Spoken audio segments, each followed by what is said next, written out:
น้องเก็บผ้าห่มหมอนคือมันพร้อมก่อนออกจากห้องเฮือนมาถูบ้านกวาดปื้นกับข้าวกับปลาพ่อแม่ลูกมาก็จะได้พร้อมเสี่ยง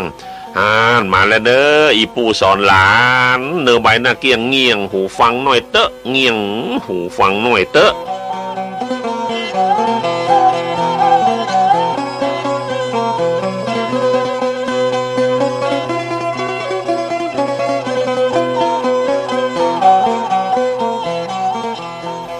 เขาจะเล่าย้อนอดีตจนถึงปัจจุบันอาจจะมีอยู่ที่ตามชนบทห่างไกลบ่าวหน้าฝนนะครับเขาเคยได้ลุ่นผมนี่ไปแอวสาวเมื่อไปแอวสาวแล้วฝนมันตกขังครับปิกบ้านบ่ได้ลองคิดว่าอะไรอย่างจะเกิดขึ้นนะฮะและจะแก้ไขอย่างใด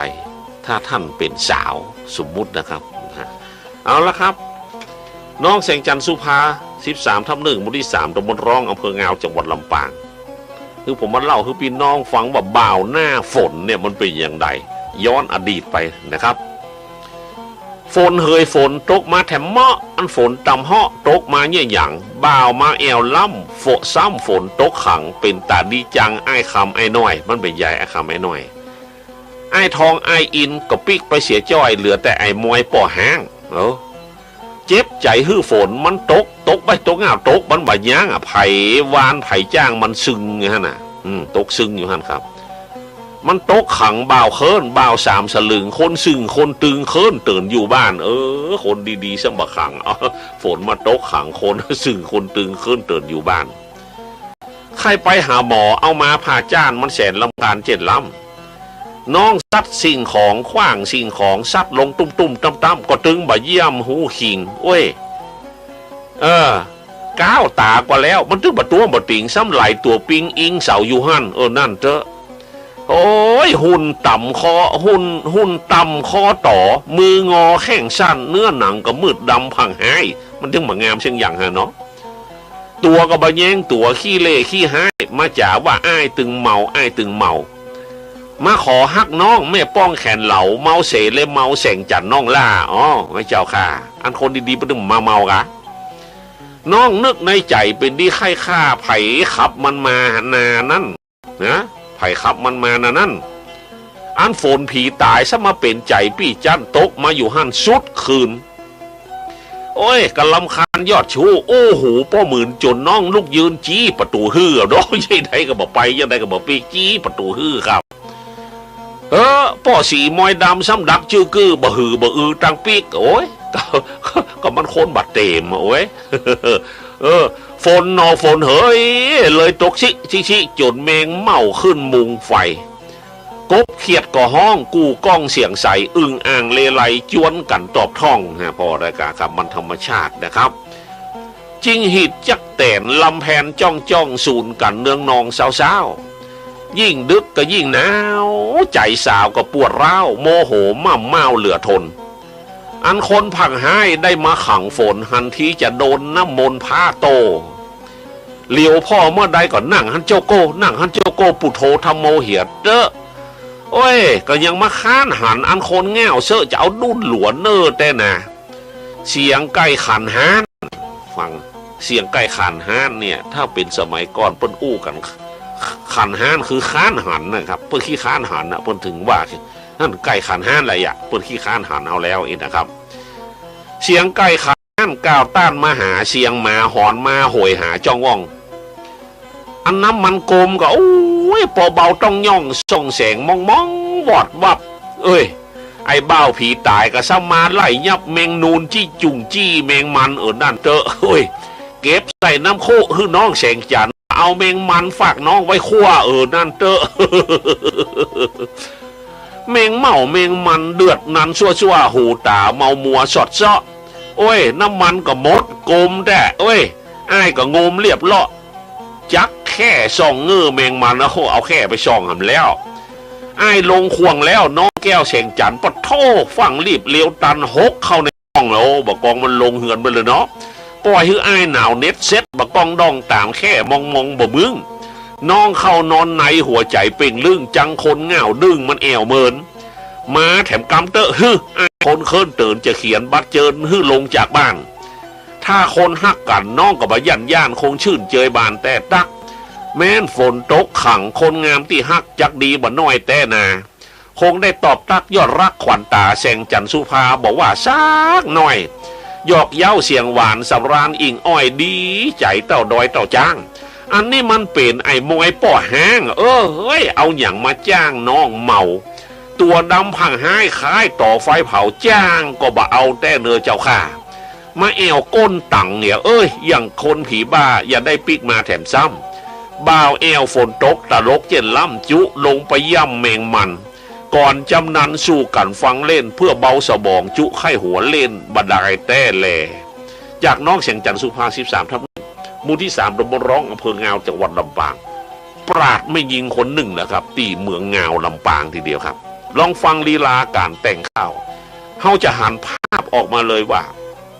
บ่าวไปแอวน่ะเปิดยังนึกถึงว่าถ้าคนที่เขาฮักในฝนตกขังสัก3 คืนเปิดดึงมาว่าอย่างไรเด้อเนาะเท่ามันมีความสุขนะยิ้มใส่กันนะเขาไข่ซี่ก็ไฟแล้วมันจะรับก็ตีกันตาเบื่อมันรับนะแต่มันจะมีความสุขสักตะไดบอกโอ้สมาไอ้คนซึ่งตึงมาขังฝนไว้นี่มันดึงแต่ให้บุกเอานี่ครับลีลาการแต่งข้าวเปิงเป็นครูสอนโรงเรียนต่างๆได้อย่างสบายทีเดียวครับก็ขอยินดีกับน้องแสงจันทร์มาณโอกาสนี้ตัวครับ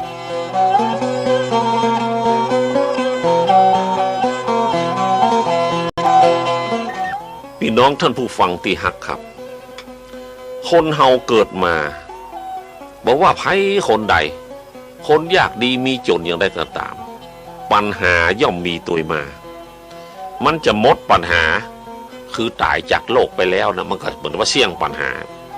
ฉะนั้นเปิ้นรวยแล้วบ่มีปัญหาก็มีครับนักกันน้อยตานะจะคือมันถูกใจพอใจทุกคนเป็นไปบ่ได้ครับฉะนั้นในครอบครัวใดถ้ามีปัญหาเขาจะแก้ไขวิธีใดมาแม่ผัวเหมือนดุนหลัวก็สันมุยมันก็จังมีแล้วครับเรื่องแม่กับเมียเนี่ยก็ตัวปัญหาเหมือนกันนะครับอันนี้เมียเฮาอันนั้นกับแม่เฮาฮักเมียก็เสียญาติฮักญาติก็ขาดเมียแล้วท่านจะเยี่ยอย่างไรล่ะครับเนี่ยจะเกาะกลุ่มลุมลากันอยู่ด้วยกันได้ไปเบิดฉะนั้นปนานตอมสาธุเม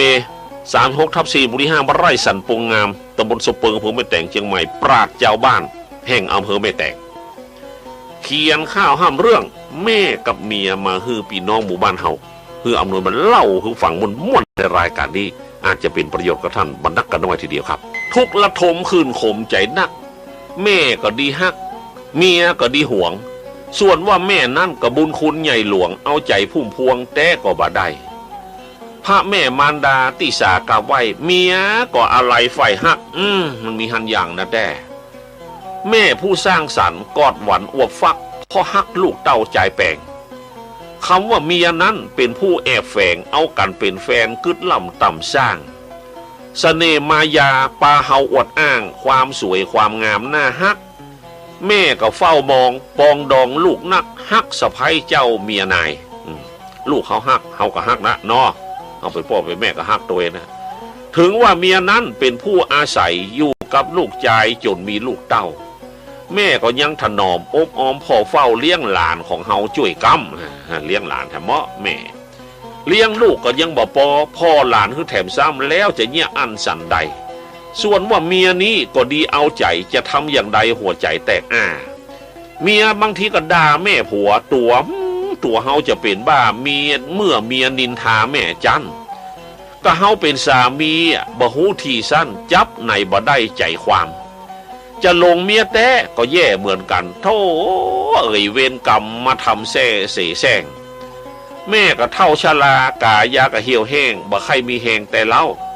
เมื่อถูกกดดันทุกวันค่ำเจ้าแม่ก็ยังเฝ้าตามองแต่ในใจนั้นมันแสนเศร้าหมองน้ำตาไหลนองย้อยลงอาบหน้าต้องอดทำใจไปเปื้อนลูกล่าถึงเขาจะนินทาว่าร้ายเพราะเขาเป็นผัวกลัวเมียหนีย้ายจะละลูกน้อยคอยนมทำลายชีวิตจิตขึ้นข่มแสนจะระทมอกตรมหมองไหมเมียยังเด่นเหนือเมื่อแม่ร้องไห้มันทรมานใจนักแม่ตายวายชนจากโตนภาคปัดกับใจเปลี่ยนได้เดียวดาย ถือว่าแม่นั้นบ่มีความหมายแม่ไปสบายบ่แหน่งไหนหน้าเมียก็ดีใจชีวิตของข้าบ่มีสั่งมาเติกข้างจะอยู่จะไปใจตึงบ่ว่างแม่ผัวภาคข้างไกลกามันเปลืองกำกึดขวางหูขวางตาสมบัติให้นาโอนมาฮือเสี่ยงโต๊กป่างไปลูนสูญหายหมดเกลี้ยงก็คงเหลือเพียงฝันข้างทรัพย์สินเงินทองของแม่แตกมั่งแม่กึดก่อสร้างมานานปล่อยเมียสะใภ้ได้มาเผาผ่านแสนจะรำคาญบอดจ้างปากต้านแม่กับเมียเสียไปหนึ่งด้านเพราะกิเลสมารขวางไว้พี่น้องตั้งหลายไผมีสะใภ้ใจฮือถูกต้องกองทำแม่กับสะใภ้ได้พิษเถียงกันจะไปถือกรรมข้างเดียวบ่ได้แม่ก็มีพระคุณเทิดทูนกราบไหวอย่าฮือไฟในมันโว่ลุกปัญหาทางใจจะได้บรรทุกต้องแก้ไขด้วยปัญญาเป็นคนกลางเอาไว้แก้ไขปัญหาขึ้นศอกลงวาจังปาฮือยุ่งก้อยแปลงใจยาวสาวเครือพักบุ้งอย่าได้วู่วามเจ็ดล้ำเวลาพลาดไปกลัวได้ตกน้ำจะช้ำใจอายคนเดียวเหมือนตกนรกหัวอกเป็นปิ่วแม่ก็มีคนเดียวหาไหนก็บ่ได้อันนี้เป็นอุทาหรณ์สอนใจใจอย่าละแม่ไปขว้างทิ้งแม่กับเมียตาเพียกับแมงพิงมันตึงยิ่งเข้าตำหาก่อนว่าตาฝากมาเต้าอีเต้านี่สู้กันฟังก่อนเลยนายเฮยหันก็พิษกันเมื่อเจ้าเมื่อคำคือเฮยอย่าถือไปเลยและนางน้องเนาเนี่ยคำสอนเหล่านี้จะเอาไปขว้างฮือไผ่แล้วครับท่านผู้ฟังทางบ้านได้ไปปรับในชีวิตของตนเองและในครอบครัวตัวเองเพื่อจะได้พบกับความสุขความสบายจะได้ละครับศูนย์ส่งเสริมสุขภาพเขต10เป็นห่วงท่านนะครับปนานตอมสาธุเมปราดเจ้าบ้าน36/4บุรี5บ้านไร่สันปงงามสบเปิงไม่แต่งเจียงใหม่ครับเป็นคติสอนใจได้ดีทีเดียวละครับ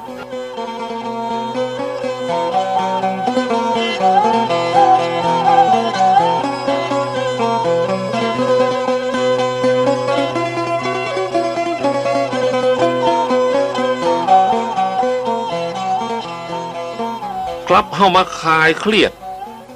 กันเฮพ่องนะครับจากน้องแสงจันทร์สุภา31/1บ้านศพปอนหมู่ที่3ตำบลร้องอำเภองาวจังหวัดลำปางชมรมฟื้นฟูกวีล้านนาไทยปราดเจ้าบ้านท่านหนึ่งทีเดียวครับในลีลาสปะสเปดเพื่อพี่น้องคลายเครียดได้ครับแสนสงสารนานวลหนานนุดลุงปันลุงปุดไล่ลุดลงเหลงป้าเป่งป้าปัดข้าเต้าตัดต่อเต็งผีมดผีเมงฟ้อนเพลงผ้าฝ่ายเอ้ยอ่อนหมู่มอนแม่ไม้ตีค้อนตีควายปกปกนั่งนอนวิ่งบอลแวดบกจกของจกเข้าเปปังนั่งนายนาดน้องนี้ตุบตีต่างหอผู้เฮือนพังลุงลังลิงเล่ละลื่นเลิงลมญาติโยมโยเยโซซักโซเซรีบร้อนไออินไออานจับจานจับจ้อนก้อยไปก้อยป้อนเนอนายกากินกล้วยกัดตับตีต่อตายอีน้องอีนายเอียงอายอ่อนทุทางโทมทองเลาะล่องเลาะล่อนมดเจาะมดจอนลงลึงหม้อใหม่มันมีสีสวยซาบซึ้งปะลึงแดงดำเตะตีต่อยเตาะเกาะกำขี้จิขี้จำตกตามต่ำไตนกน้อยหน้าหนาวหุยหาร้องให้จุดผู้จุดไฟตุ้มลุงเลืองลุงเหลางอยเงาเงี้ยงุ้มนั่งกัดนั่งกุ้มฟูมฝ่ายเสือสิงสอดซ้อเหาะห่อนเหินหายแมงเม่าแมงไม้ตายตกต้นต้องของขึ้นของขายเคียงขายข้องแสงทำแสงทองเลิศล้ำตุตกต้นตานจุจำพ่องยื้อพ่องย่ำยืนแยงเน้นน้อยเน้นนบไปปบไปแป่งนานดีนานแดงเฟื้อแฝงพ่อเฝ้าป้าปอป้าปันตัวตันต้องเต้าไปปะป่าเป่าหนองโน้มปูปุดปูปีตูบตีต้มตั้งลุตั้งล่มเซโซต้องตูนต้องเต้าหลองเล่าหลายโหลห้องอกห้องโอตกโตตกได้เมงเมาเมงมันดุดันดอกได้วุ่นวายเวว่าอวดอกอวดเอวหมู่แมวหมู่แม่ดุดันเก่งกล้าเดียวดายเขียดขาคางโคกตกต้นตานตายตาลืมตาลายหัวหายเหี้ยหัน รถลาแล่นเร็วเข่าเขียวเขตขั้นดอยสูงดอยจันแต่ตักกุ๊กแกงกำกินเจ๊กจีนจองจักจักจ่าโจงแจ้งเลืองลองน้องน้อยนุ่มเนื้อใส่เสื้อซ้อนสองจำนำจำนองไก่กองกอบกู้จ้าเจื้อเจ้าจอมเพียบพร้อมเผาผู้บุญเชิดบุญชูตันไทยข้าวขำขันแมงมันหมู่ไม้ฟังเพื่อมุ่งได้บันเทิงความรื่นเริงส่งถึงท่านเจ้าสุกเตี้ยงเต้าลวดเลยลาก่อนเลยนายเฮยดีลาการแต่งข้าวสปะสเปดของน้องแสงจันทร์อันนี้แหละครับปราชญ์เจ้าบ้านคือพี่น้องได้รับฟังคลายเครียดก็ฉะนั้นท่านควรจะศึกษาไว้พ่องก็ครับเขียนข้าวห้ำข้าวซอเพื่อฝึกสมองและฟื้นฟูข้าวซอลานาเฮาเพื่อสูญหายไปข้อความอย่าเสียดสีคนหนึ่งคนใดให้เสียหายเฮาเล่นกันเพื่อส่งเสริมในศิลปะหรือภูมิปัญญาเจ้าบ้านหรือข้าวห้ำกำเมืองของท้องถิ่นหมู่เฮาบ่ฮือละบ่ฮือลืมไม่เอาเฮาเก่าบะละอันนั้นลีลาเหล่านี้นะครับเฮาจะจ้อยเป็นข้าวซอก็ได้จะซอทำนองใดก็ได้นะครับถ้าโกงเฮียวบงกะเห็นไหมมาย่ำไฟไกวใบเป้ามะนาวหล่องของนกเขาเหินจะจ้อยอย่างใดก็ได้ครับแต่ว่าเพื่อประหยัดเวลาผมเลยเล่าเอาแบบนี้มันจะได้วยขึ้นจะได้ละครับครับศูนย์ส่งเสริมสุขภาพเขต10ได้มอบให้ผมอำนวยกำลังพัดได้มาเล่าข่าวให้พี่น้องได้รับฟังกันดังบ้านก็เพื่อจะให้พี่น้องได้รับความสุขสนุกสนานและมีความรู้ความบันเทิงไปในตัวอย่างใดเหตุก็ดีอย่าลืมนะครับฝึกสมองเขียนข่าวส่งให้ผมด่วนครับบ้านเลขที่110/114ถนนกองทรายตำบลวัดเกตอำเภอเมืองจังหวัดเชียงใหม่รหัสไปรษณีย์ 50,000 ต่ออันแผ่วแล้วครับมีปัญหาโทรศัพท์ถึงผมได้ครับ504-586เลขนำ053นะครับพี่น้องหมู่บ้านเฮาที่ฮักครับเข้าหน้าฝนนะครับก็ต้องระวังเรื่องสุขภาพเป็นเรื่องใหญ่ครับกินอาหารที่ถูกสุขลักษณะออกกำลังกายอย่างสม่ำเสมอนะครับกินอาหารที่สุกใหม่ๆก็จะเป็นผลดีกับท่านเองครับท่านจะไปรถไปเรือไปเหนือไปใต้ไปตรงไปนาไปแพะไปป่าไปกินไปตามที่ไหนอย่าประมาทครับเรื่องรถเรื่องลาอุบัติเหตุมันนักอุบัติภัยมันนักทีเดียวไปแพะไปป่าก็ระวังครับระวังอะไรอย่างครับใบไม้ก็โป่งแมลงแมงอะไรอย่างต่างๆก็มากินใบไม้ไอเฮาก็จะไปซ่อแมงซ้ำเตือไปสลนเสียกันท่านนะครับงูเงี้ยวเกี้ยวก่อนกลัวสารพัดเกาะกอดเกี้ยวตีนนายฉะนั้นระวังสัตว์มีพิษเห็ดต่างๆที่ท่านได้มาก็ระวังครับระวังเห็ดเบื่อเห็ดที่เป็นพิษก็มีเหมือนกันนะครับอันนั้นต้องถามคนที่มีประสบการณ์นักๆเพื่อความบ่ประมาทก็เลยเตือนเอาไว้ตอนเองแหละครับกำบักเก่าเป็นคติสอนใจช่วงนี้เอาไปอู้เล่นกันก็ม่วนแล้วครับแห่ไปตะนกจักตายทุกบ่วงสักวันดวงอยู่ในไม้ไผ่พ่อบะหันจักตายสักวันเปื่อนนกบะแห่หูจักนกบะแห่ครับบะแห่หัวขวานลูกลานตัวด้วงเอาลิ้นยาวๆสอดล้วงเอ็นดูตัวหนอนบะฮอนได้ด้วงมันล้วงสอดเข้าแผ่วในไปพิจารณาเอานะครับ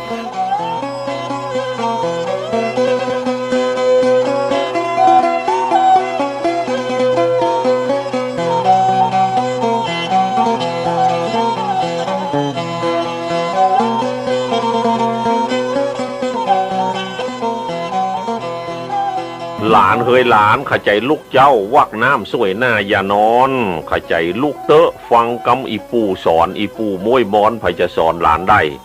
เนี่ยเวียกเนี่ยสวนให้หน้าเนื้อไตบกถางตัวไปมันเนี่ยมีที่ทำกินพวนดินอย่าละจะปะผลขึ้นไปลุนปลูกฝังกล้วยไม้ใหญ่โตบะสูนเอาไว้เป็นทุนห่ำเฮียนปลายหน้าพ่อแม่เปิ่นสอนอย่างงอนหนีหน้าขึ้นเสียงวาตาตาฮบคนที่เป็นโจรขโมยอย่าคบก้อยลบหลีกคือเลี้ยวโวยของเปิ่นวางไว้อย่าได้ยิบฉวยเจ้าของเปิ่นตัวหลานจักเสียหน้าบอกว่าลูกไผคนใดหลานข้าคือมีกิริยานอบน้อมฟังคำพ่อแม่ตนเป็นคนอ่อนน้อมมีใจอบอ้อมอารีเข้าใจห้ามเฮียนเด้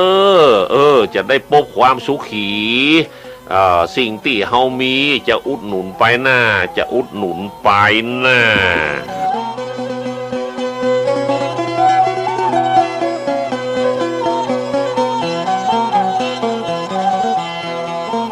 จากน้องคำน้อยกวางคำบ้านแม่ตำบลแม่นะอำเภอเจียงดาวจังหวัดเจียงใหม่ขอขอบพระคุณป้นนานต่อมสาธุเมบไรสันปวงงามสุเปิงแม่แตงที่ได้สั่งได้สอนได้เนะได้นำเกี่ยวกับเรื่องข้าวห่ำข้าวซอและแฟนข้าวหลายๆคนตัวยขอขอบคุณตัวยหวานครับมโนไทยหัวใจเป้าว่างเขียนมาจากบ้านบนดอยเขาสูงฟังเปิ้นหยอกล้อข้าวซอนำจุ๋งตอบกันนันนุงดังไปทั่วบ้านฟังป่ออำนวยป่อจ่าตอบต้านเสียงดังกังวานม่วนเพราะแฟนข้าวป่ออำนวยเปิ้นเขียนไพเราะเกาะกันเกี่ยวก้อยหลายกำสัมพัดเรียบร้อยตอบถ้อยจากกันฟังแล้วม่วนงันตอบกันเหนือใต้เจ้าก็ใครเขียนบักใครได้สมองมันบ่ไปใจฮักด้วยการศึกษาปัญญาบันนักใจนักใจข้าเจ้าคนดอยน้ำใจน้องไทยสู้ได้บ่ถอยเพราะว่าคนดอยชอบสารข้าวก้อมผิดพลาดที่ไหนขอป่อช่วยซ่อมน้องเขาขอยอมน้อมรับนึกจะบอกเขียนใจมันซ้ำฮักจับกระดาษขึ้นเขียนมาช่วยกันแต่งคิดฟื้นฟูรักษาข้าวห่ำล้านนาโบราณปื้นบ้านศิษย์ขาดครูสอนสุนทรกล่าวอ้างขออย่าลำคาญหนักน้องใครได้สักคนมาเป็นกู้ซ้อนช่วยสอนข้าวก้อมซอใหญ่อยู่ถึงวันนี้ตึงบ่มีไผ่เหลียวไปตั้งใดหันกับปากกว้างถ้ามีสตางค์นี่จะออกจากบ้านแสวงหาแนวทางข้าวจ้อยไปขอป้อนหนานลวดบ้านพี่น้อยพดแผ่วบ้านอ้ายหงคำเจียงไฮ้น้ำลัดแฟนข้าวประจำน้องเขาชอบฟังหงคำพี่อ้ายขอบคุณป้อนหนานตอมที่ป้อตอบซ้ายข้าวห่ำซอใหญ่ของน้องนักปราชญ์เมืองเหนือป้อเขามีพร้อมกำสอนข้าวก้อมคนไทยไขฮือเป่งวะที่เจ้าสงสัยตอบข้าวซอใหญ่ไขจนเป่งแจ้งป้อนานต้อมหนอป้อบะใจแกล้งฟังป้อแสดงธรรมะคติสอนใจมีในพุทธธรรมะสอนฮือต่างดีเหมือนแก้วไข่มุกเก็บมาคัดสีไว้เป็นของดีสืบต่อไปหน้าว่าความคิดถึงแฟนข้าวทั่วราเมืองเหนือล้านนาพี่น้องบะใจจ่าเติงบะได้จ่าเติงจื้อทุกคนพร้อมในสารข้าวก้อมโซมามันมีหลายนักหลายคนแต่หนาแฟนข้าวล้านนาอำนวยป่อเจ้าขอฮื้อสุขีมีของมีเข้าป้นจากภัยพานสิ่งร้ายขอจงสมหวัง3ตัวเลขใต้ส่งข่าวบอกเจ้าเขาตัวถ้าหากพี่น้องแฟนข่าวซื้อหวยขอฮื้อท่านรวยที่1เด้อเจ้าแม่เคินเตินน้องจะไปเฝ้าขอน้ำอัดลมเต่านั้นขอกราบขอบคุณป้อนนานแถมครั้งตอบสารข้าวสั้นซอใหญ่หลานน้อยคนนี้ซึ่งในน้ำใจลวดขอลาไปจบเสียเต้าอี้เต้านี้สู่กันฟังก่อนเลยนายเฮยครับเนี่ยปนห้องว่าเสียมบะโคมใส่ดามนักกำหูมันนักคือเขียนข้าวเจือปนว่าอย่างนี้ครับน้องคำน้อยกวางคำบ้านแม่ตำบลแม่นาอำเภอเจียงดาวจังหวัดเจียงใหม่ได้ขอบคุณปนันตอมและแฟนข้าวแห่งหลายคนก็ยินดีนักนะครับผ่านรายการนี้ครับ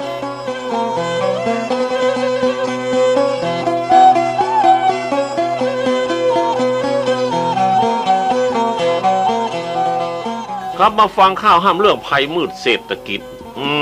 จากปูมะนาวเหลือง5แยกบ้านห้วยบงเหนือหมู่ที่3ตำบลเขื่อนผากอำเภอป้าวจังหวัดเชียงใหม่บอกเมินแล้วบ่ได้เขียนมาคือเติงหามัวแต่เนี่ยนาเข้าดอญี่ปุ่นครับประเด็นนี้ตอนนี้ก็ไล่นกแถมแล้วว่าอันครับว่าลกโป๊กป้งกลางตงนาดอนกจอก5พักจดไปหลายก่อตุกใจแต่นอเข้าดอเข้า1แต่อีทเป็นเกษตรกรมาถึงอีกปฐมก่อนบวรแต่งไว้คือเป็นไม้ไต่2โลกาตัวข้ามันน้อยค้นเขียมพญาแต่มีวิชาปัญญาเล็กน้อยจึงเอาปากกามาเขียนเป็นข้าวซ้อยเขียนเมื่อยามลมบะจอยเครียดนักประเดี๋ยวนี้เหยมันสุดติกับหิหาอยากใบเงินทองลงทุนไปแล้วปุดตื่นซ้ำ2เหมือนท่านไฟยองน้ำตานองหน้าเนี่ยให้นาสวนบ่มีฝนฟ้าขี้ไถในนาแห้งเบอร์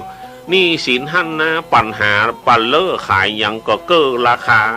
ปลูกครัวไปแล้วมีแต่ปัญหาหัวอกเจ้านาเกิดมาเปื่อนนี่รายจ่ายมันสูงเหมือนกันอีบี้เพียงเสี้ยวนาทีก็ร่วมร้อย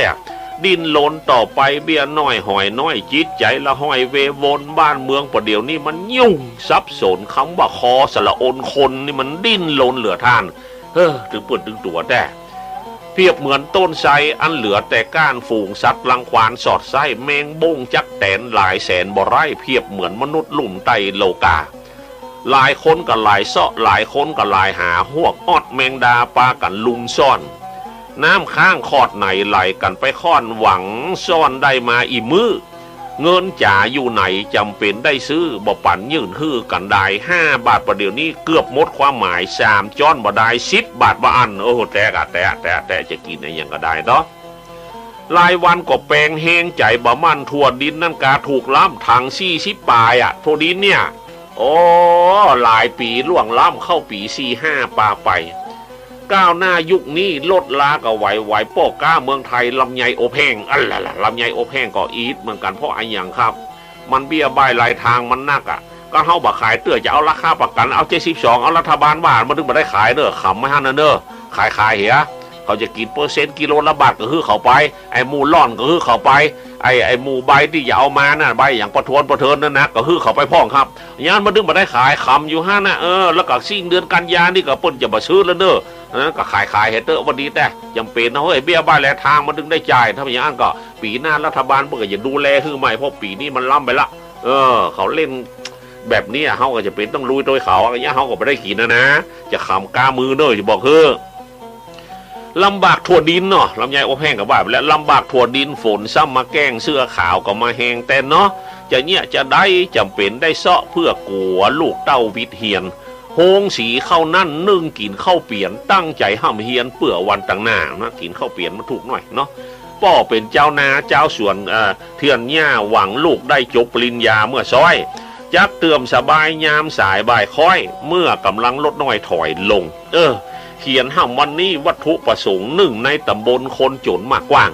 คนรวยอยู่สูงเมตตาถูกล่างโปรดได้นำต่างห่างตุกหัวอกเจ้านาเต้าล้มก้มลุกเสาะหาที่สุบ่ได้ตังรวยปุณเนอเลข57ออกเทแล้วบ่ใช่มันเป็น51ไม่เหี้ยครับออกแล้วสาวแวววิทย์หวยขออายอำนวยช่วยเหลือพ่องเตอช่วยเหลือพ่องเตอช่วยซื้อโทดินไปต้มนะก็เอามาเลยช่วยซื้อก็ได้กะจะถังบอกสีบุญเรืองบูมะนาวเหลือง5 แยกบ้านห้วยบงเหนือหมู่ที่3ตำบลเขื่อนภาคอำเภอป้าวจังหวัดเชียงใหม่นะครับก็ยินดีนักขับโจมมาที่อำนวยเนี่ยมันดึงมีนี่เหตุสป้าแล้วครับเนี่ยภายเศรษฐกิจเจ้าให้เจ้าสวนกับความลำบากมันเป็นอย่างไรกับพี่น้องก็คงจะรับฟังเนี่ยมีอย่างก็เฟื้อเผื่อแผ่ช่วยอุดหนุนจูนเจือกันไปไทยช่วยไทยประเทศไทยเจริญล่ะครับ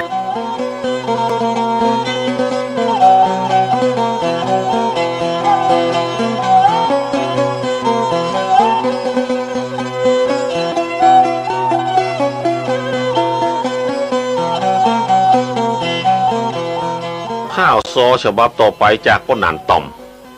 สาธุเม36/4หมู่ที่5บ้านไร่สันพงงามสเปิงแม่แต่งเชียงใหม่ปราดเจ้าบ้านท่านหนึ่งครับขอเพื่อเผยแพร่ข้าวห่ำกระเมืองของเฮาขึ้นไปสู่เจ้าไทยภูเขาปุ๊ดแถวบ้านผานกกกตำบลปุ่งแยงไม่ริมมุนนะครับหรือชาวไทยภูเขาทุกแห่งฟังกำเมืองได้สบายฝากของดีกวีข้าวจ้อยไปฮื้อหนุ่มน้อยอยู่ดอยโหนไก่ชายหนุ่มคนนี้มีความสนใจข้าวสารซอใหญ่ดังไปกึกก้องมีคนสนใจเนาะห้อมห้วยปูดอยลมจอยปัดต้องไปถึงบ้านจองห้องฟิตออฟฟิศเนาะออฟฟิศที่ทำงานข้าวห่ำกำเมืองรุ่งเรืองทั่วทิศเข้าสู่หมู่บ้านบนดอยเจ้าเขาเผ่าโมงปุ่งแยงหนองหอยกำลังรอคอยสื่อสารปืนบ้านเปิ้นซอบฟังกันม่วนงานเสียงท่านมันดังกังวานไพเราะได้ยินแต่เสียงสำเนียงม่วนเพราะมาเสาะหาบ้านเฮือนจองมาเสาะหาบ้านบ่นานแหละของผู้แต่งคิดติดตามเจ้าของพิชิตปิ่นทองมาจองจนได้อันกาเมื่อตั้งใจมาไก่กาว่าใกล้ถามหาตังไปผ่านแวะแม่แต่งศพเปิงสันโปงนั่นแหละบ้านไร่หมู่5พอดีฟังรายการนี้มานานหลายปีเมื่อใดจะมีโอกาสสักหน่อยอยากได้ลักการแต่งสารข้าวซ้อยฝึกหัดลองกอยแต่งคิดฟังกันตึงวันตั้งแต่จันทร์ถึงติดเวลาออกบ้านทำงานยาม9 โมงเจ้าเขาเนี่ยการถ้าหากเตี่ยงวันพักกันกินข้าว ก็ได้ฟังข่าวตัวอำนวยปดเจ้าเปิดอ่านสำนวนข่าวจ้อยกินไปกับฟังไปชอบใจบ่น้อยเรื่องสารข่าวซอยใหญ่ซ้อหาบ้านป้อนานตอมอยู่ไหนเลยถามเปิดไปบ้านหิมกิ่มไก่ได้หันป้อนานสารมือกับไหวมาจากบ้านใดหนุ่มน้อยสำเนียงภาษากิริยาเรียบร้อยอู้กำเมืองได้ชัดเจนมีใจนมนะอ่านข้าวก็เป็นเก่งใจเย็นเป็นคนหนุ่มเน่าฮะชื่อนามเจ้าเขานายจ้ารอเท่าจะรอนะครับชื่อนายจะรอเท่าอยู่ในสำเนาเผ่ามงลงจากปงแยงแซงผ่านหนองโก้งเข้ามาถึงมงสุปึงพี่ศิษย์หนุ่มน้อยก้อยเข้ามาถึงชื่ออันไทยปื้อพี่ศิษย์หนุ่มน้อยก้อยเข้ามาถึงตั้งใจไว้เมินเคิงใจไฟห้อยให้ได้ข้าวสารป้อนหนานสักน้อยแบ่งปันเจ้าดอยพ่องเตอะเรื่องอายังก็ดีคงมีปะเลอะต้นฉบับเงาเก้าเดิมช่วยอนุรักษ์ป่อจักส่งเสริมจะได้เพิ่มเติมนักข่าวใหม่ขึ้นอยู่ในป่าเขาปัญญาเบาตื้นขอปักกระตืนข้าวจ้อยพี่น้องคนเมืองป้อนหนานป้อนน้อยอย่าลืมข้าวซอยใหญ่ช่วยกันเฮียนไว้อย่าไปห่างไก่ไปหนีเสียไฟไปเป่าหิ่งห้อยมดดำมดแดงตายปื้นน้ำอ้อยบ่อหั่นมันลอยน้ำพริกเฮาหลงตังไปขจายรีบปิกคืนตังเก่าเจ้าเกยเดินของเก่าเฮานี้กวนดีส่งเสริมช่วยกันต่อเติมเสริมไว้เถอะเจ้าเสี่ยงเจนหมู่เฮาคนแก่คนเฒ่าข้าวห่ำกับเมืองเหล่านี้เจ้าก็จักสูญไปไผ่บันเนจี้คือคนอื่นได้สืบไปอย่าได้ตอดละขี้จะหนีไก่อย่าเอาใส่ไฟไหลน้ำแม่กว้างเจ้าพญาพรหมสะสมแต่งสร้างมาแต่นมนานตันไทยเจ้าไทยภูเขายังเอาไปใจเป็นตัวอย่างฮือหมู่เฮาม่อนข้าขอร้องพี่น้องเจ้าเขาฮือทรงสำเนาออกอากาศได้กำเมืองของเฮาเหมือนลูกในไส้จะตอดตุมไปขว้างสัตว์อายหน้าอายตาเฮามาภาคปัดสื่อสารปื้นบ้านล้านนาขออำลาไปก่อนเจ้าเต่านี้สู่กันฟังก่อนเลยนายเฮยพี่น้องท่านผู้ฟังตีฮักเป็นไรครับปราดเจ้าบ้านประหนานตอม3 เมษายน 6/4 หมู่ที่5บ้านไร่สันปงงามสมปึงแม่แต่งเจียงใหม่ก็ได้คิดเผยแพร่ข่าวซอกำเมืองขึ้นไปสู่เจ้าไทยภูเขาเฮาแล้วนะครับหลายที่อันเนี้ยหมู่เฮาบ่ช่วยกันแล้วไผอย่ามาช่วยกันครับอนุรักษ์รักษากำอู้กำจาของปืนบ้านล้านนาเฮาไว้คือสืบเจนลูกเจนหลานกันต่อไปตัวเฮาตายบ่เสียดายเต้าฮีดเต้าหอยแม่นก็ครับก่อนจากกันกำบะเก่าเป็นคติสอนใจช่วงนี้เมื่อกี้ก็บอกกำครับเสียมบะโคมคือใส่ด้ามนักใครมีคำหูนักคืออ่านหนังสือเจือนะครับแต่งข้าวห้ามข้าวซอส่งมาครับวันนี้โชคดีมีความสุขเด็ดทั่วหน้ากันครับ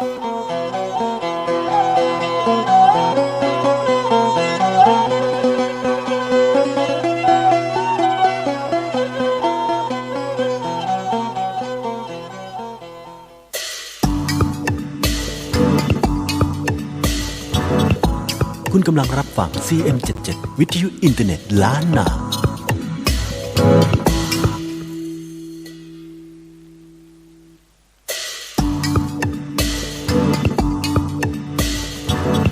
ท่านกำลังรับฟัง CM77 วิทยุอินเทอร์เน็ตล้านนา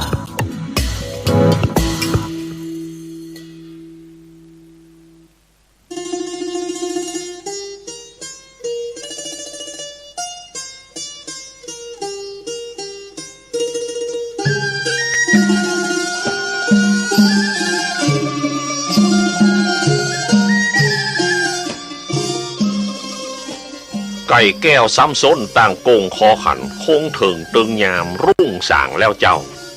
เอาตะวันเจ้าเหยมันบ่รออยู่เฝ้าโพดมาตั้งขอบฟ้าลูกเตอะน้องจ๋าอย่ามัวเนิ่นจ้ามาพอโลกล่าเรืองรองวันใหม่มาแล้วอย่ามัวถ่ายถอนเอาแต่รับนอนลูกเตอะน้องเนาล้างหน้าสีตาดังไฟนึงเข้าเนื้อตัวยิงเราหนักน้องเก็บผ้าห่มหมอนคือมันพร้อมก่อนจากห้องเฮือนมาถูบ้านกวาดปืนกับเข้ากับปลาพ่อแม่ลูกมาก็จะได้พร้อมเสี่ยงอีปูสอนหลานมาแล้วเด้อใบหน้าเกี่ยงเงี่ยงหูฟังหน่อยเตอะเงี่ยงหูฟังหน่อยเตอะ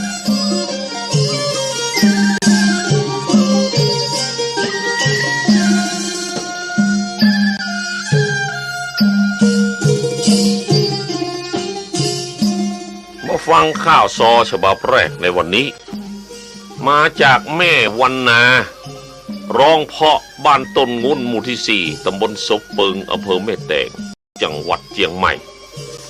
เป็นคำสั่งสอนลูกหลานไปพิจารณาเอาเนอะวาทะคำสอนสุนทรแม่นี้จะขอกล่าวจี้นำมาขยายฟังไว้ก่อนเตอะลูกเต้าตั้งหลายแม่จักบรรยายเล่าไว้ดังอีกเกิดมาเป็นคนอย่าไปซับปะรี่ฟู่จ่ากำดีนอกลิ้น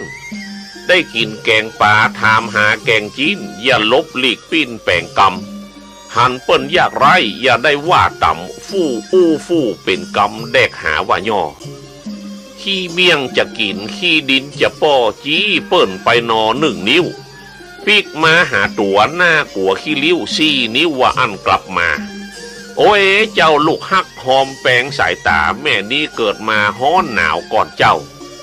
สิ่งใดบดีอย่าเก็บมาเข้าใส่ในดวงไทยลูกไว้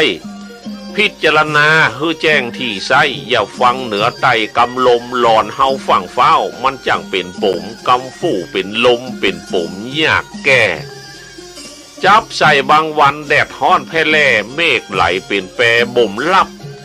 มืดฟ้าบดฝนลมบนปั่นปัดเป็นหมอกกุ้มมาบังชะตาชีวิตเป็นอนิจจังมันบจีรังยั่งยืนดังอันคือลูกเข้าใจอย่าไปยึดมั่นเหมือนดั่งดวงจันทร์อยู่ฟ้าเปลี่ยนฤดูกาลมานานเนิ่นจ้าฮ้อนหนาวเมฆฟ้าก็ฝนลงเหมือนดั่งชีวิตถ้าเฮาบ่โป่งจักอยู่มั่นคงเป็นไปบ่ได้หิหาเงินคำทำมาหาได้อย่าอวดจุมเจ้าเปื่อนป้องวันนี้ร่ำรวยมีก้าพี่น้องเปื่อนป้องเปลี่ยนหน้ามาใจยามตกยากตึงบ่มีไผพ่อไปตั้งใดไผบ่ฟู่อู้ยามเมื่อมีเงินไผก็สอบสู้เปื่อนฝูงมาจูบ่ละไผอยากกินอันใดเลี้ยงได้สะปะแม่โขงลาบซ่าขัวในเขาห้องป่อเลี้ยงฮือเฮาจื่นใจเลี้ยงเข้าหูวายเต้าใดตึงบ่อันเต้าใดตึงบ่อันอย่าไปลักกินแห้งอย่าไปแข่งเปื่อนบ้านอย่าตักตุมบันพี่น้องหันเปิ่นได้ดีอย่าคุยอย่าฟ้องเนี่ยคือเปิ่นได้ทุกทนหันเปิ่นอยากไร่ตกต่ำกว่าตนอย่าดูถูกคนเหยียดย่ำต่ำไตแข่งเหือแข่งแปรนั่นพอจะแข่งได้ไม่ท่อไม่ไฟก็ช่วยกำแข่งวาสนาจะตาลึกล้ำไผบ่อาจข้ามดวงคนเศรษฐียังตุกอยากไร่คัดสนคนประมาทคนได้ผลตอบใส่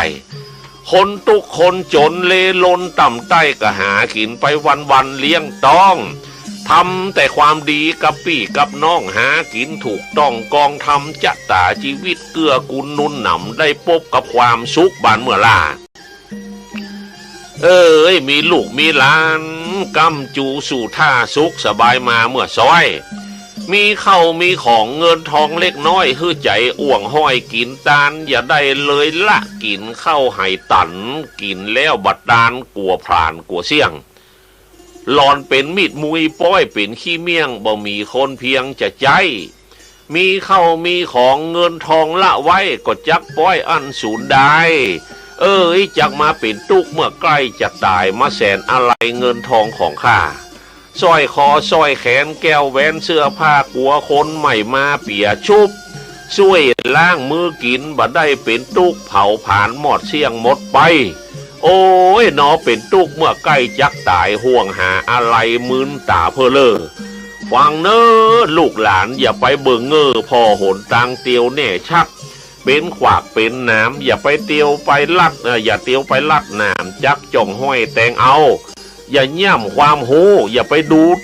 ถูกแต่เขาอย่าเล่าขวัญนายอย่าขายหน้าเจ้าอย่าเล่าขวัญผัวพดแผวลูกเต้าล่ำดับวงวานปีน้องตุ้มพลายเอาหมาเห่าช่องค้นกำเก่าเกลือเมื่อนานจะเนี่ยฮือปีน้องได้พิษเถียงกันจะฆ่าจะฟันตัดบันกันได้ไปแอวบ้านเนื้อเล่าคนบ้านไตเป็นนอนซ่อนในเน่าเนื้อร้อนเป็นฟักแฟงไผ่ตึงบ่สืบเชื้อแอวไปเปิดเสื้อเปิดหาในเรื่องคนอื่นนั่นเก็บมาใส่ใจเรื่องของคนในเก็บไปเล่าต้านไฟในเอาออกไฟนอกเข้าบ้านเป็นสันดานคนถอยไร้แม่จักสั่งสอนลูกเต้าเอาไว้เน้อตัวลูกเต้ายิงใจมิตรสหายนั่นมีมากหลวงหลายซี่อย่างเนนายเลือกคบไว้ได้ มิตรสหายฮักกันแต่ใส่ตุกสุกมีใดเปิ้นบัลละอันมิตรที่2แนะนำสปะผลประโยชน์ได้มีมามิตรทวน3นั้นมาถามไทยหาวิทย์ขาดใดจะช่วยเหลือเกือได้มิตรทวน4แถมนอนแอมอยู่ใกล้มิ่งมิตรเมียดีอย่าละตุกอยากอับจนอดทนสปะช่วยเหลือกอบกู้ปูทางช่วยทำช่วยคิดเป็นมิตรบ่จางเป็นกู้ร่วมต่างชีวิตจนเท่าแม่ก็ฝากคำสอนไว้ฮื้อลูกเต้าจุงยึดถือเอาจำไว้คือแม่ได้หันยังเจ้าลูกไทยเป็นกู้อยู่สร้างกินตานแม่มีความสุขเมื่อหันลูกหลานอยู่ถ้อยฟังกรรมว่านอนสอนได้ก่อนกำยาวสาวไปบ่ได้ขอจบลงเพียงเต้านี้เต้าอี้สู้กันฟังก่อนเลยนายเฮ้ยนั่นก็เพชรในตมยังมีอยู่เนอะนี่แหละครับปราดกำสอนกำอันใดประดึงดีขวางดีละแต่จากแม่วันนาร้องเพาะบ้านต้นงุ่นหมู่ที่4ตำบลศพเปิงอำเภอแม่แตงจังหวัดเชียงใหม่ครับกันนับว่าเป็นบุญกุศลที่แม่ได้สั่งได้สอนคือลูกคือหลานนำไปประพฤติปฏิบัติจังปบหนทางสว่างได้แล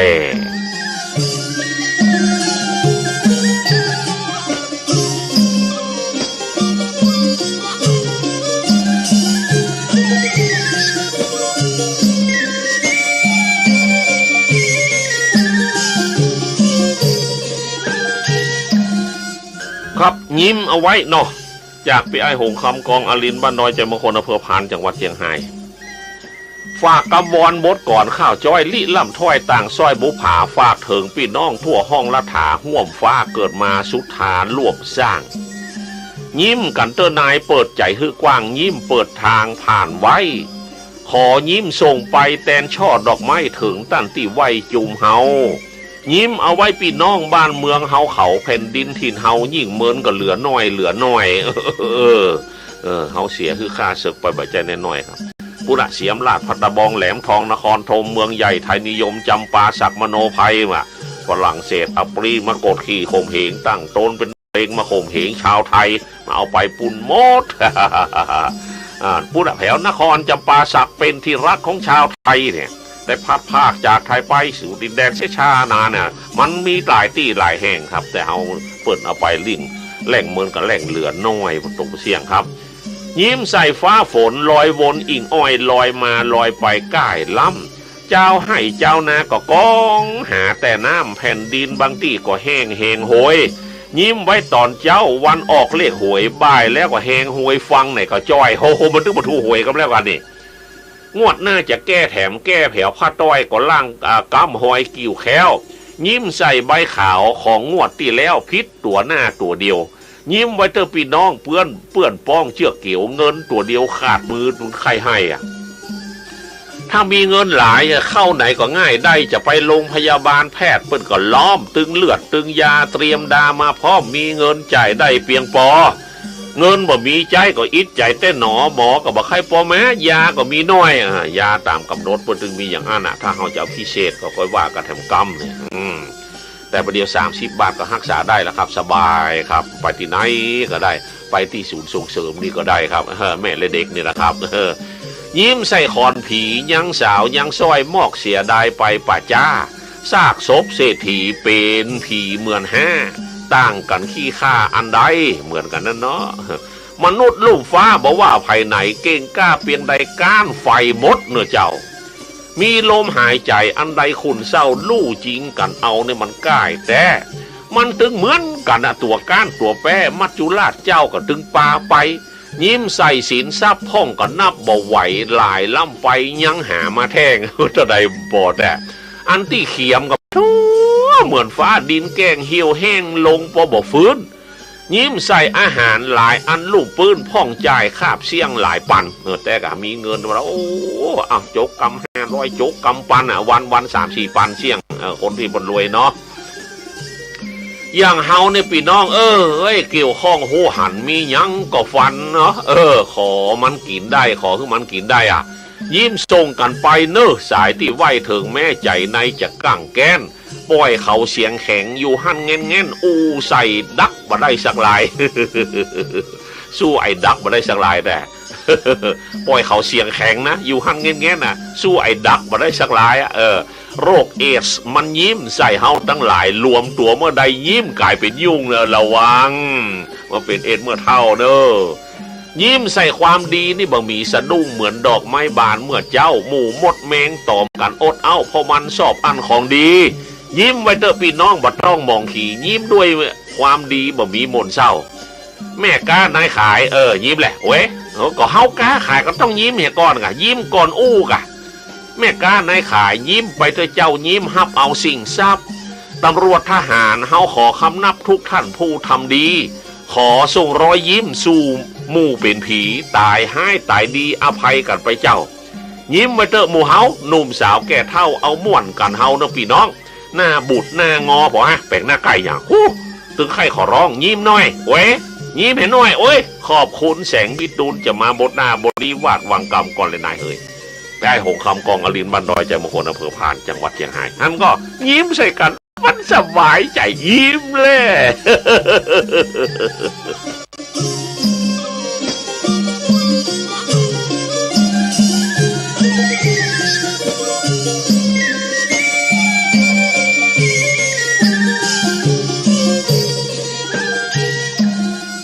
มาฟังข่าวซอฉบับต่อไปจากปราชญ์ชาวบ้านปนานตอมสาวทุเมบ้านไร่สันปงงามสเปิงไม่แต่งเจียงใหม่อันนี้ปราชญ์กำอู้ของเปิดตึงมีที่ขวางสกรรมครับกำเนิดวันทั้ง7ที่จันการพูดผัดสุกเสาเสาสุกผัดพูดการจันติดโหราจารย์ตำนานเปิดกล่าวไว้มนุษย์ลุ่มไตในโลกโลกีเกิดเป็นคนแล้วตามเดือนตามปีมันจะต้องมีที่กำเนิดตั้งตามกำเนิดวันไผ่มันดังอันมาจากต่างใดหลายทิศกำเนิดของคนเกิดที่วันอาทิตย์ฟังนะไอ้เกิดวันอาทิตย์ฟังนี้เกิดวันอาทิตย์จุติจากห้องเมืองมากะลิงกะลาดนักปราชญ์ไขจ่าเป็นคนโกธาจั่งจ่าอวดอ้างขี้มักละแวงใจแข็งกระด้างมักง่ายใจชะตางบักคิดแต่มีนิสัยใจคอต่อมิตรบักคิดถึงอันเงินทองทำคนยากอาจเสียเข้าของพี่น้องหมายปองหาโตดใส่หื้อมันถึงเป็นอาณาอย่างอำนวยเนี่ยมันเกิดวันติดนะ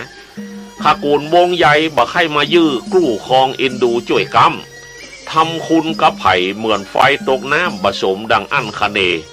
กำเนิดวันติดจิตมันหันเหเป็นคนเสเพเลี้ยงตัวบักให้กุ้มแต่อำนวยมันถึงจักหัววิตีนจักตีนวิถัวนั่นนะก็จะเสี่ยงก็มีมาจะมีมาก็เสี่ยงมาแถมหม้อเนี่ยญาติวงศาบักให้มาตูมมีแต่จะตูมขว้างละกำเนิดวันจันทร์คนเกิดวันจันทร์ฟังนี้ใจบานเป่งวะจุติจากห้องนครเมืองนาคราชเป็นปราชญ์จบทองมากจู้กู้คองคิดตองล่วงหน้าคองตัวมั่นคงซื่อตรงใจกล้ามีศักดิ์สูงเปียงเจ้าราชเอกนะครับตาก็บอกให้ดีนะครับมีสีเนหาเดชานุภาพมักจู้สู่เจ้าหลายเมียกำเนิดวันนี้มีแต่ทั้งเสียจิตใจอ่อนเพลียเปิ้งไผ่บะได้คนเกิดวันจันทร์ถ้ามีเงินทองพี่น้องอยู่ใกล้คอยมาเยี่ยมใจอ่อนน้อมเอามือซ้ายขวามาเป็นพี่น้องครองตัวอยู่ได้คนเดียวไรมิตรพิษญาติขาดคนแลเหลียวโกรธง่ายหายเร็วเหมือนไฟไม่ย่ามีกำลังแห้งใจแข็งปากกล้ากำเนิดมันมาอย่างนั้น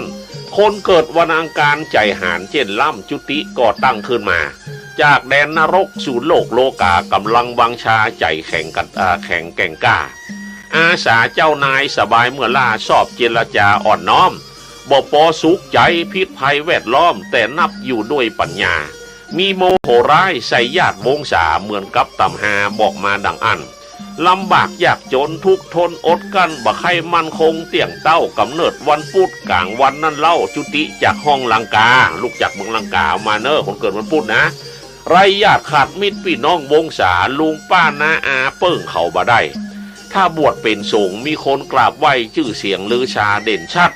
กำเนิดของคนที่เกิดวันพัดจุติจากห้องเมืองบนสวรรค์จันฟ้าแหล่งล่าสุขสมมาสู่เมืองคนมนุษย์ลุ่มไตคนเกิดวันพัดซื่อสัตย์ถือได้เป็นคนใจดียิ่งนักรูปร่างผิวพรรณสันฐานสันทัดถนัดไปด้วยวิชา ทำกุลฮือโตดเป็นโจทย์กล่าวหาติฉินนินตามักจะกล่าวแกล้งจ้างมีปัญหาเข้ามาเตื่อมแท่งต้นร้ายป่ายดีมีฟุกกำเนิดของคนที่เกิดวันศุกร์หาตุกบ่ได้สักทีมีความซื่อสัตย์ยศศักดิ์ราศีมักจะได้ดียามเมื่อแก่เฒ่ากำเนิดมาดีมีศักดิ์เป็นเจ้าขยันหมั่นเพียรมานะจุติลงมาจากอุตรกาโรทวีปนั่นหัวทีคนเกิดวันพุธตุกไผ่บ่มีคนเกิดวันศุกร์ตุกไผ่บ่มีอู้จ่าพาทีมีคนสอบสู้เป็นคนสุขุมบ่หุมขี้อู้ตกหล่นจากบนหลังม้าเมื่อน้อยนี่อยากเห็นได้เป็นกำพร้าป้อตายก่อนหน้าเยาว์วัยได้กะคนเกิดวันศุกร์เท่าแก่มาแล้วมีความสุขใจจะได้สบายเปิ่งบุตรลูกเต้าธาตุลมสมน้ำสามไว้ใจเจ้าเล่าตามตำนานว่าไว้กำเนิดวันเสาร์ของเฮานั้นไซจุติจากห้องเมืองใดจากเขาไกลลาดโหราศาสตร์ไข่พุทธห้องอัมภัยจักได้เป็นเจ้าวาสนาสูงพยุงลูกเต้าไปถึงเผ่าพันธุ์พี่น้อง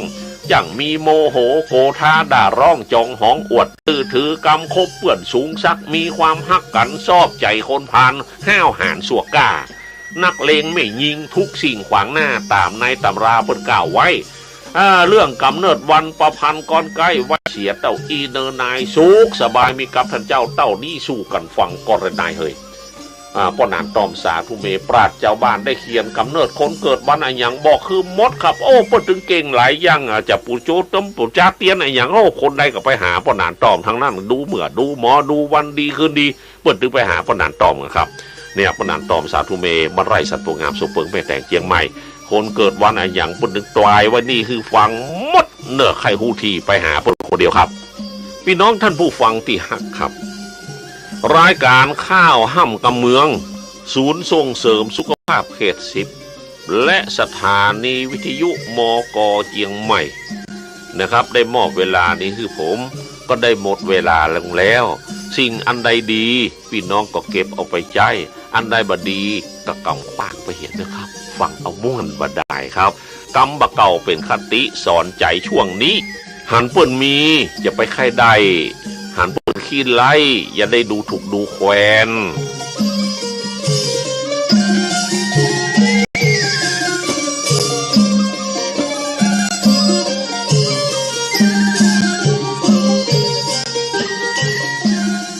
ยกมือ10 นิ้วกาย9เกสีขอสวัสดีพี่น้องตัวหน้าเจิญฟังรายการเนื้อนางน้องล่าข้าวห้ำลานาแต่เนิ่นอย่าเอาใจไก่ปล่อยอีปู่นี่เคินแต่งสารข้าวเนื้อนายก็6 โมงเมื่อเจ้าเนี่ยลูกหลานตั้งหลายก่อนกินข้าวง่ายมะเว้ยมาฟังไอ้อีปู่นั่งอู้สล้อซอซึงสลับเปลี่ยนกำอู้ฟังกับม่วนดูหมักนักเว้ยจะไปฟังไปไหนอ่ะเว้ยเจ้าลูกหลานลักละอีปู่นั่งอู้คนเดียวฟังกรรมคนเท่าเตอะจะได้ฉลาดเฉลียวอู้จ๋าหยอกเคี้ยวฝากมาถึงเจ้าฝากมาถึงเจ้า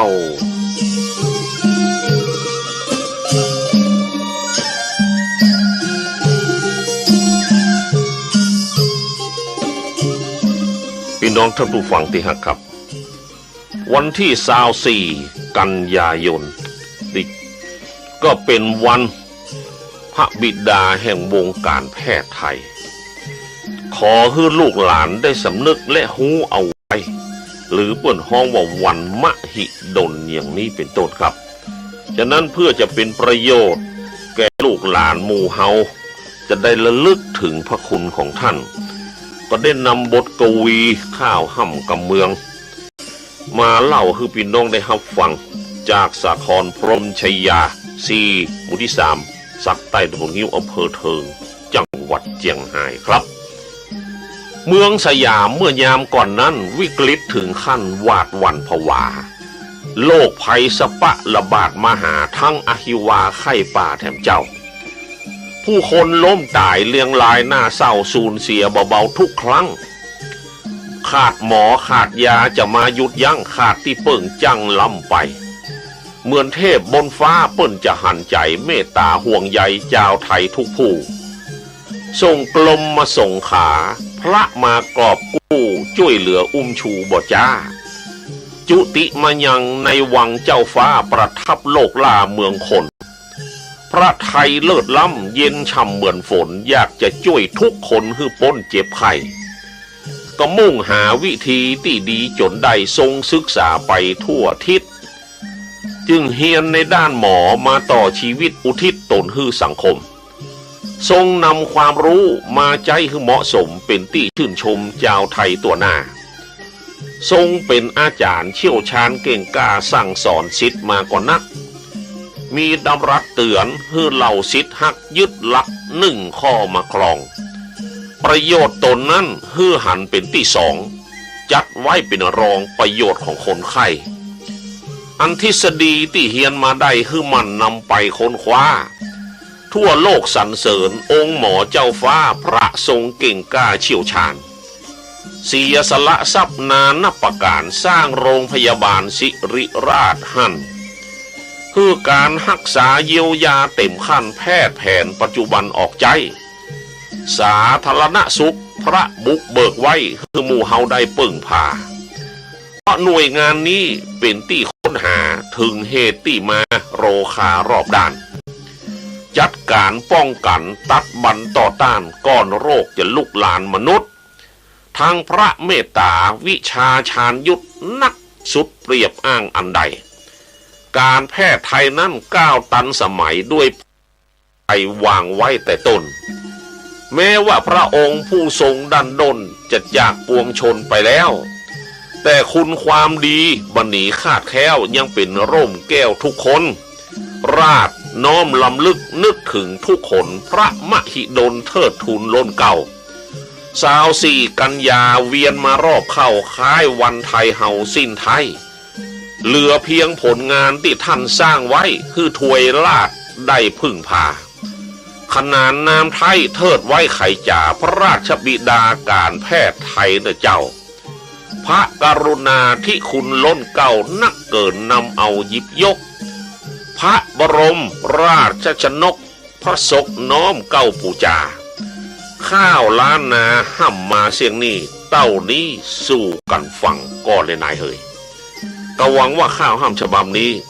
คงจะเป็นประโยชน์แก่ท่านผู้ฟังมานักมาหน่อยเพื่อระลึกถึงพระบิดาของวงการแพทย์ไทยเฮาจะได้ละครับ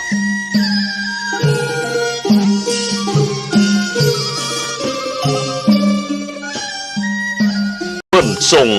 เฮามาเกิดยิงจ่ายนะท่านเอ่ยเพื่อทำการเนินนายหนุ่มเท่าภัยหนัวฮักสบายการบะเอาไหนเอ่ยเปิ้นเอาปิกบ้านเก่าบะเอาไว้ทำยาครับมันโนในหัวใจพี่น้องมันเกี่ยวข้องปากต้องกำกินบะใจคอนไม้บะใจเสาหินมันต้องกินโนโคนเฮาต้องมันเหงาบะได้กินเหมือนเปิ้นกินได้ยินบอกไกลอย่ากินเหมือนเปิ้นเนินนาย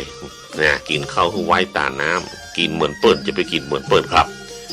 ย่างกินเฮียแล้วบักแล้วก็จะต้องตายกินบัดจับลายโรคภัยมันก็ใกล้เข้ากินคือมันถูกต้องบ้านเมืองสมัยท่านนายหนุ่มเท่าคนอ้วนคนตุยเอานี่เพิ่มนักปัดเท่ายึ่งไว้นะรูปร่างเนื้อตัวเฮาหนัวห่วงหักมันนักล้ำหั่นเกินไปกลัวหนาวกลัวฮ้อนกินนอนก็โหมหลายหักสบายยามวัยหนุ่มเน่ากินอาหารนักไปมักหม่มเข้าเป็ดไก่หมูเอาอย่างมักสะสมไขมันเข้าไปไว้นักบ่มักพักเยื่ออันใดเบียร์เหล้าอย่างมักกินแล้วก็ภูมิใจนรกปิ่วไฟนั่นรออยู่ท่าในปัจจุบันหูหันต่อหน้าโรคร้ายนานามันก็เพิ่มนักโรคเบาหวานเฮาตั้นที่ฮักเป็นนักเพิ่มขึ้นกันตึงวันโรคปวดโรคเกาหมู่เฮาหูหันโรคความดันสูงต่ำมีเหหันโรคหัวใจเลือดไหลพิษขั้นเลือดไปบะตันหล่อเลี้ยงหันก็เบียร์เหล้านี่เป็นใจติดภัยหูเพียงเลี้ยงตึงมาใหญ่หลายปันเสียงานเสียทรัพย์อ่านนับมหารพอโรงพยาบาลทุกวันเต็มแน่นเอ็นดูห้างสาวหน้าขาวแอนเวนเป็นแน่นโรงพยาบาลเอาอดแพทย์หมอเปิดตักตรายในอนาคตคนไข้อย่านักเข้าโรงพยาบาลต่างแก้ไขนั่นกับปอมีเหมือนกันนะพรกินไขมันจากสัตว์เด้อเจ้า